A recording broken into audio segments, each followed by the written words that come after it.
करते. तर या बाउलमध्ये मी 200 ग्रॅम वाटाणे घेतलेले आहे. तर हे सुके वाटाणे आहे, कोरडे. घेतलेले वाटाणे आपल्याला पसरट भांड्यामध्ये टाकायचे आहे. त्यानंतर यामध्ये पाणी टाकायचं आहे. थोडेसे अलगद चोळून घ्यायचे आहे. म्हणजे धान्य टिकवण्यासाठी काही पावडर वगैरे लावलेली असते ना, ती संपूर्ण काढून घ्यायची आहे अशा प्रकारे धुवून. आता हे जे पाणी आहे ते काढून घेते. आणखी त्यामध्ये पाणी टाकते. हा वाटाणा आपल्याला भिजवून घ्यायचा आहे, म्हणून वाटाण्याच्या दुप्पट पाणी टाकलं. आता यामध्ये अगदी पाव चमचालाही कमी म्हणजे 2 चिमूट एवढा बेकिंग सोडा टाकायचा आहे, म्हणजेच खाण्याचा सोडा. मिक्स करून घेऊ, झाकण ठेवू आणि 5 ते 6 तासासाठी हे जे वाटाणा आहे भिजत ठेवायचं आहे. तोपर्यंत आणखी दुसरी रेसिपी करायची आपल्याला. त्यासाठी ही काबली घेतलेली आहे. पहा, अशी पांढरी असते आणि जाड दाण्यांची आहे. याला काबली हरभरा किंवा काबली चना किंवा काबली असं म्हटलं जाते आमच्या भागामध्ये. तर घेतलेली काबली पसरट भांड्यामध्ये टाकायची आहे. त्यामध्ये पाणी टाकलं, हाताने अलगद चोळून घेऊ आधीप्रमाणेच आणि यातलं पाणी काढून घेऊ. ही सुद्धा आपल्याला भिजत घालायची आहे, म्हणून काबलीच्या दुप्पट पाणी टाकायचं आहे आणि भिजत घालायची आहे. पहा, आता यामध्ये सुद्धा आपल्याला थोडासा खाण्याचा सोडा टाकायचा आहे. 2 चिमूट एवढा सोडा टाकला, जास्तही टाकायचा नाही. कमी झाला चालेल, पण जास्त व्हायला नको सोडा. आता यावरती सुद्धा झाकण ठेवून 5 ते 6 तासासाठी भिजत घालायचं आहे. सकाळी 9 वाजेला मी हे भिजत घातले आणि दुपारी 2 ते 3 वाजेला आता तुम्हाला दाखवत आहे. पहा, असे हे वाटाणे भिजलेले आहे. एखादी चाळण घ्यायची आहे, टोपली वगैरे घेऊ शकता आणि त्यामध्ये यातलं पाणी सगळं आपल्याला निथळून घ्यायचं आहे. पाणी निथळून झाल्यानंतर रुमालावरती किचनमध्येच पसरून ठेवायचे आहे. तर हे आपल्याला वाळत वगैरे घालायचे नाही, तर फक्त यावरती जे पाणी आहे ना ते सुकेपर्यंत असे किचन नॅपकिनवरती पसरून ठेवायचे आहे. तर मैत्रिणींनो, अशा प्रकारे जर का 10 ते 15 मिनिटासाठी हे आपण पंख्याच्या हवेखाली पसरून ठेवले ना, यावरचं पाणी हे सुकतं. पण तुमच्याकडे जर का अजिबात वेळ नसेल, अगदी झटपट ही रेसिपी करायची असेल, तर मग अशा प्रकारे कापडाने पुसून घेऊ शकता. आता हे पाणी कोरडं होऊ देत आहे मी. कोरडं होत आहे तोपर्यंत ही जी काबली आपण भिजत घातलेली होती ती सुद्धा पाहू. पहा, काबली अशी मस्त ही भिजलेली आहे. तशाच प्रकारे चाळणीमध्ये काढायची आहे आणि पाणी निथळून झाल्यानंतर कापडावरती पसरून ठेवायची आहे. आता तुमच्याकडे जर का एवढा वेळ नसेल, अगदी झटपट करायची असेल, तर मग अगदी कोमट पाण्यामध्ये हे तुम्ही भिजत घालू शकता. म्हणजे जे आपण 6 तास भिजत घालण्यासाठी दिलेले आहे ते 4 तासामध्ये व्यवस्थित भिजतात.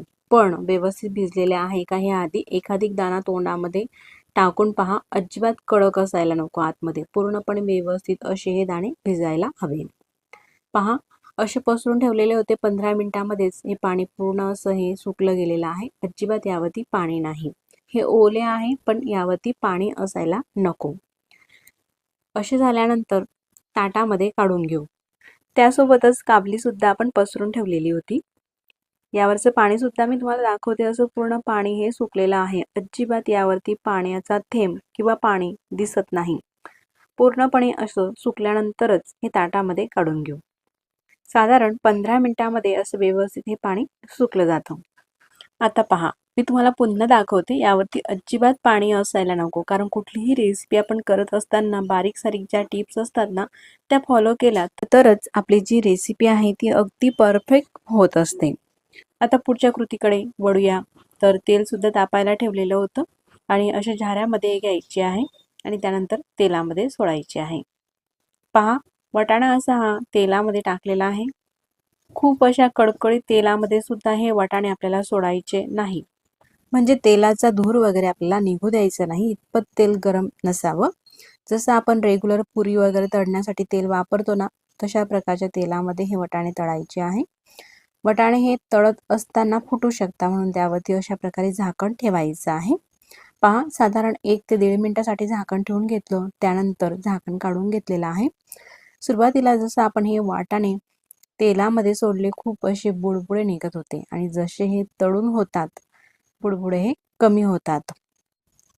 पहा, या प्रकारे आता बऱ्यापैकी हे बुडबुडे कमी झालेले आहे. आता पूर्णपणे कमी झालेले आहे आणि अशा प्रकारे रंग सुद्धा बदललेला आहे.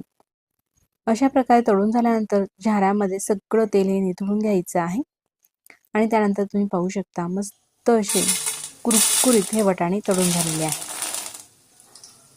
अशाच प्रकारे आणखीनही राहिलेले वाटाणे सगळे आपल्याला हे तळून घ्यायचे आहे. अशा प्रकारे तेलामध्ये सोडा, म्हणजे तेल हातावरती वगैरे उडणार नाही. आणि झाकण ठेवून घ्या, म्हणजे एखादी दाणा फुटला तरी सुद्धा आपल्याला चटका वगैरे लागणार नाही. आता हे तळून होत आहे तोपर्यंत आपण मसाला करून घेऊ. एक छोटी प्लेट घेतली, त्यामध्ये 1 चमचा मिरची पावडर घेतली. ज्यानुसार आपण वाटाणे घेतलेले आहे त्यानुसार मसाला करायचा आहे. चवीनुसार मीठ आणि 1 चमचा चाट मसाला. यामध्ये थोडीशी तुम्ही सायट्रिक ॲसिड सुद्धा वापरू शकता, म्हणजेच लिंबू पावडर. चाट मसाला नसेल तर तुम्ही आमचूर पावडरही घेऊ शकता, किंवा तोही नसेल तर मग लिंबू पावडर घ्या. पहा, साधारण 1.5 मिनिटानंतर मी तुम्हाला दाखवते. झाकण काढून घेते. अशा प्रकारे हे तळले जात आहे. असं अधूनमधून जरी ढवळलं ना तरी काही हरकत नाही. गॅसची फ्लेम मीडियम आहे आणि मीडियम गॅसवरती तळायचे आहे. अधूनमधून गॅसची फ्लेम मोठी केली तर काही हरकत नाही, कमी जास्त करायची आहे. आता वाटाणा हा फुटून उडू नये म्हणून झाकण ठेवून घेऊ.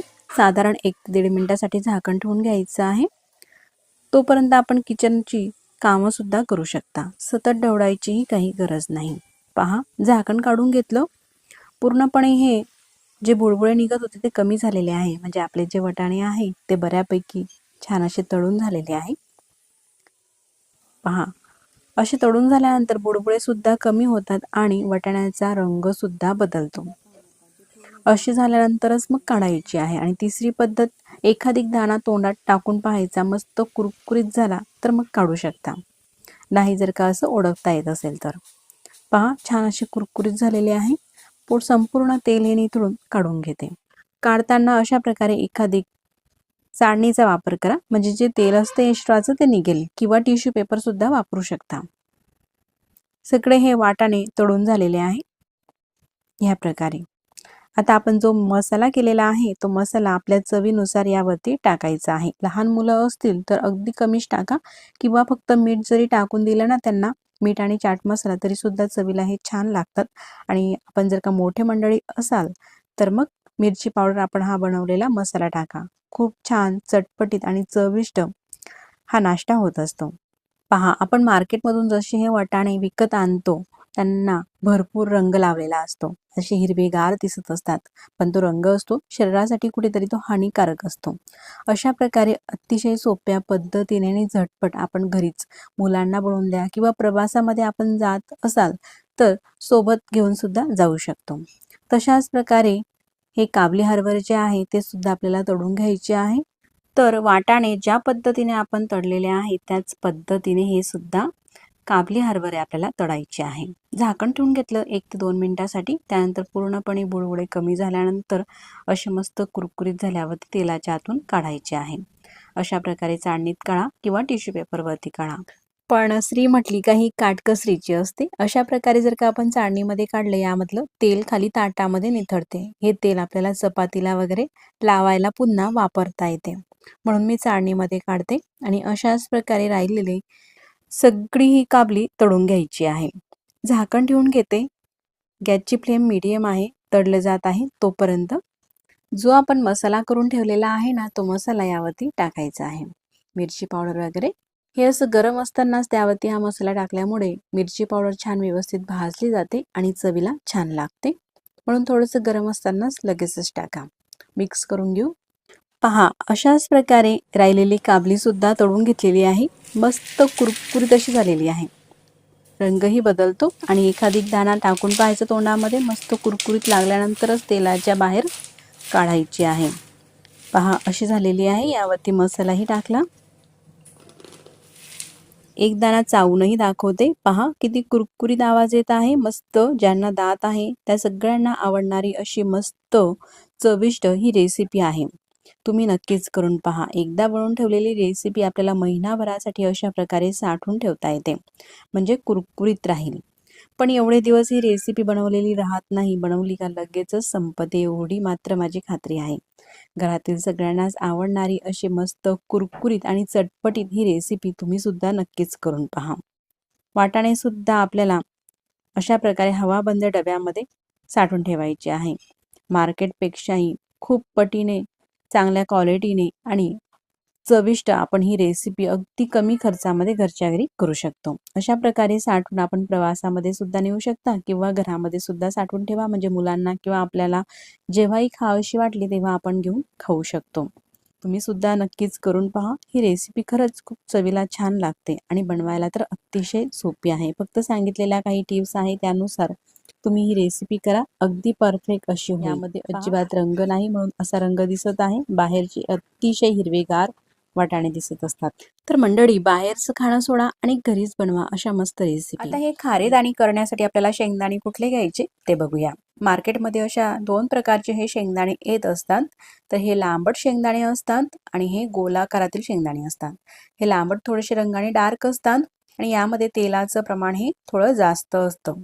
याला सोलापुरी किंवा लातूर शेंगदाणा म्हणून ओळखले जातात. तर हे गोलाकारातील शेंगदाणे असे थोडेसे लाईट गुलाबी रंगाचे असतात, जे रेग्युलर सर्वांच्याच घरामध्ये हे शेंगदाणे असतात. तुम्हाला जर का हे लांबट शेंगदाणे सोलापुरी, लातूर शेंगदाणे नाही मिळाले तर तुम्ही ह्या गोलाकारातील शेंगदाण्याचा, जे आपले रेग्युलर खाण्याचे शेंगदाणे असतात ना प्रत्येकाच्याच घरामध्ये, त्या दाण्यापासून सुद्धा खारेदाणे करू शकता. आता हे खारेदाणे करण्यासाठी शेंगदाणे मी अर्धा किलो प्रमाणामध्ये घेतलेले आहे. हे शेंगदाणे आपल्याला हलके अशी शिजवून घ्यायचे आहे. अगदी झटपट शिजवण्यासाठी मी कुकरचा वापर करते. घेतलेले शेंगदाणे घरातील कुठल्याही भांड्याने मोजूनच घ्यायचे आपल्याला आणि जेवढे दाणे घेतलेले आहेत ना तेवढेच पाणी सुद्धा त्यामध्ये टाकायचं आहे. खारी चव येण्यासाठी त्यामध्ये मीठ घालायचं आहे. मीठ घालताना थोडं जास्त टाकायचं आहे. अर्धा किलो दाण्यांसाठी 1 पोहे खाण्याचा चमचा कच्च भरून मीठ घातलं. पाणी आपल्याला खूप जास्तही वापरायचं नाही, फक्त दाणे बुडले जातील इतपतच पाणी घालायचं आहे. कुकरचं झाकण लावलं. आता हा कुकर गॅसवरती ठेवायचा आहे आणि गॅस चालू करते. गॅस चालू केल्यानंतर गॅसची फ्लेम आपल्याला मोठी सुद्धा ठेवायची नाही, तर कमी ते मीडियम गॅसवरती 1 शिटी काढायची आहे. गॅसची फ्लेम मीडियम केली.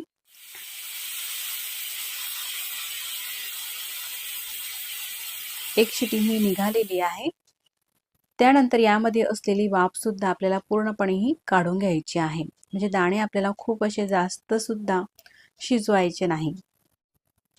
1 शिटीमध्ये अगदी परफेक्ट असे हे दाणे शिजले जातात. वाफ काढून घेतली. आता दाणे मी तुम्हाला दाखवते कशा प्रकारे शिजलेस तर. बघू शकता जवळून सुद्धा असे हे दाणे शिजलेले आहे. खूप आपल्याला जास्त सुद्धा हे दाणे शिजवायचे नाही. तुम्हाला जर का कुकरमध्ये शिजवायचे नसेल तर तुम्ही पातेल्यामध्ये सुद्धा 10 ते 12 मिनिटासाठी शिजवून घेऊ शकता. आता हे शिजलेले दाणे आपल्याला एखादी चाळणीमध्ये टाकायचे आहे आणि यातलं संपूर्ण पाणी हे निथळून घ्यायचं आहे. पाणी हे सगळं निथळून घेतलेलं आहे शेंगदाण्याच्या आतील. आता एखादी कॉटनचा जाड कापड घ्यायचा आहे आणि कॉटनच्या रुमालावरती शेंगदाणे पसरून घ्यायचे आहे. अशा प्रकारे हे दाणे पसरून घेते. तर हलकं जर का ऊन येत असेल तुमच्याकडे तर फक्त 10 मिनिटासाठी उन्हामध्ये सुद्धा हे दाणे तुम्ही पसरू शकता. आणि ऊन जर का येत नसेल तर घरामध्येच पंख्याखाली सुद्धा हे दाणे तुम्ही 10 ते 15 मिनिटासाठी पसरून ठेवा. तर मी घरामध्येच हे दाणे पसरून घेते. यावरचं जे पाणी आहे ना ते पूर्णपणे कोरडं व्हायला हवं. दाणे हे पसरवताना अशा प्रकारे पसरट पसरवा, म्हणजे अगदी लगेचच पाणी यातलं कोरडं होतं. आता साधारण 15 मिनिटासाठी हे दाणे पसरून घेतलेले आहे. बघू शकतात पूर्णपणे पाणी हे कोरडं झालेलं आहे. अशा प्रकारचे हे सुकलेले आहेत शेंगदाणे. असे झाल्यानंतरच आपल्याला भाजायला हे दाणे घ्यायचे आहे. आता हे दाणे भाजायचे कसे मी तुम्हाला दाखवते. तर पुन्हा तुम्ही हे दाणे पाहू शकतात, अजिबात ओलसर नाही, पूर्णपणे पाणी हे शोषलं गेलेलं आहे. असं कोरडं झाल्यानंतरच कढई घ्यायची आहे आणि कढईमध्ये फक्त अर्धी वाटी मीठ घेतलेलं आहे. जास्तही मीठ घ्यायची गरज नाही. कपाने सांगायचं झालं तर अर्ध्या कपापेक्षाही कमी हे मीठ आहे. घेताना फक्त कढई ही आपल्याला जाड तडाची घ्यायची आहे आणि जाड बुडाच्या कढईमध्ये मीठ अशा प्रकारे पसरून घेतलेलं आहे. गॅसची फ्लेम चालू करते. 2 वाटी शेंगदाणे मिठामध्ये टाकले. सुरुवातीला गॅसची फ्लेम आपल्याला मोठी ठेवायची आहे. साधारण 1 ते 2 मिनिटासाठी गॅसची फ्लेम आपल्याला मोठीच ठेवायची आहे आणि मोठ्या फ्लेमवरतीच हे दाणे परतवायचे आहे. मिठामध्ये दाणे हे टाकल्यानंतर दाणे हे ओलसर असतात, त्यामुळे अशा प्रकारे मिठाचं हे कोटिंग दाण्यांना होतं आणि आणखीनच खारी चव दाण्याला येते. म्हणून जेव्हा आपण हे दाणे शिजवतो ना त्यावेळेस जास्तही मीठ घालायचं नाही, नाहीतर दाण्याची चव जास्तच खारट होईल. अशा प्रकारे हे पसरून घ्यायचं आहे आणि जसे हे दाणे शेकले जातात ना तसं मीठ हे सुटायला लागतं. सुरुवातीचा 1 ते 1.5 मिनिटासाठी गॅस मोठा ठेवलेला आहे. मोठ्या फ्लेमवरती सतत आपल्याला अशा प्रकारे हे दाणे परतवायचे आहे. हळूहळू मिठाचं हे सगळं कोटिंग झालेलं शेंगदाण्यांना सुटलेलं आहे. बघू शकता दाणे हे भाजायला लागलेले आहे आणि असं हे कोटिंग सुटलं का त्यानंतर गॅस आपल्याला कमी ते मीडियम करायचा आहे आणि कमी ते मीडियम फ्लेमवरती पुन्हा परतून घ्यायचं आहे. जोपर्यंत दाण्यांना असा मस्त कुरकुरीतपणा येत नाही ना तोपर्यंत परतवायचे आहे. तर मंडळी आता हे शेंगदाणे मी परतून घेत आहे. तोपर्यंत तुम्हाला हा व्हिडिओ कसा वाटत आहे मला कमेंट्स करून नक्कीच कळवा आणि व्हिडिओ तुम्हाला कुठेतरी थोडा सुद्धा आवडल्यास तर व्हिडिओला लाईक, शेअर आणि सबस्क्राईब करायला तर अजिबातच विसरू नका. शेंगदाणे असे मस्त हे कुरकुरीत झालेले आहे. त्यानंतर झाऱ्याच्या साहाय्याने अशा प्रकारे मीठ काढायचं आहे आणि प्लेटमध्ये काढत घ्यायचं आहे. तर पाहिलीच ना मंडळी किती सोपी रेसिपी आहे ही खारी शेंगदाणे करण्याची. जास्त काही पसाराही करायची गरज नाही. तुम्ही जर का पहिल्या वेळेस जर का शेंगदाणे खारी घरी करण्याचा ट्राय केला ना तरी सुद्धा 101% अगदी परफेक्टच शेंगदाणे हे घरी होतील. नक्कीच करून पहा. राहिलेले शेंगदाणे सुद्धा आपल्याला तशाच प्रकारे भाजायचे आहे. 1 वाटी शेंगदाणे कढईमध्ये घातले. गॅस मोठा ठेवलेला आहे. फक्त 1 ते 2 मिनिटासाठी गॅस आपल्याला मोठा ठेवायचा आहे आणि त्यानंतर मीडियम करायचं आहे आणि त्यानंतर मग कमी करायचं आहे. आता हे खारे दाणे करून तयार झालेले आहे. हे कसं ओळखायचं तर दाण्याचा रंगही बदलतो. बघू शकतात यानुसार आणि मस्त असे कुरकुरीत होतात. दाणे हे फाटायला सुद्धा लागतात. यानुसार असे दाणे झाले का मगच मिठाच्या बाहेर काढायचे आहे. मीठ सुद्धा वाया जात नाही. एकदा वापरलेलं मीठ आपण पुन्हा पुन्हा वापर करू शकतो ह्या मिठाचा. बघू शकता झाऱ्याच्या साहाय्याने अशा प्रकारे संपूर्ण मीठ हे कढईमध्ये राहतं आणि भाजलेले शेंगदाणे हे प्लेटमध्ये काढत घ्यायचे आहे. तर मंडळी हे खारे दाणे जर का तुम्ही एक वेळेस घरी ट्राय करून पाहिले ना एवढे परफेक्ट होता ना बाहेरचे विकत आणणे तर तुम्ही बंदच कराल. बाहेर महागडे सुद्धा मिळतात आणि बऱ्याच दिवसापासून केलेले सुद्धा असतात. घरचे मस्त ताजे फ्रेश आणि अगदी मस्त कुरकुरीत असे हे कमी खर्चामध्ये दाणे तयार होत असतात. एकदा करून ठेवलेले खारे दाणे आपण महिनाभरासाठी सुद्धा खाऊ शकतो. प्रवासामध्ये नेण्यासाठी वापरू शकतो किंवा मुलांसाठी मधल्या वेळेस खाण्यासाठी सुद्धा हे दाणे आपण करून ठेवू शकतो. करायला सोपे आहे आणि अगदी कमी बजेटमध्ये आपले हे दाणे घरीच तयार होतात. बघू शकता दिसत आहे ना अगदी मार्केटमधून भट्टीसारखे आपण जसे आणतो ना भट्टीचे दाणे तसेच हे घरी झालेले आहे किंवा त्यापेक्षाही अधिक मस्त असे हे दाणे. बघू शकता किती कुरकुरीत झालेले आहे. चोळून सुद्धा दाखवते लगेचच साल निघत आहे आणि लगेचच दाण्याचा चुरा होत आहे. यावरून तुमच्या लक्षात आलंच असेल दाणे किती हे कुरकुरीत झालेले आहे. तर मैत्रिणींनो तुम्ही नक्कीच ट्राय करून पहा आणि व्हिडिओ आवडल्यास लाईक, शेअर, सबस्क्राईब करा. सोबतच आपल्या या व्हिडिओची लिंक तुमच्या नातेवाईकामध्ये, मित्रपरिवारामध्ये सुद्धा तुम्ही शेअर करू शकता.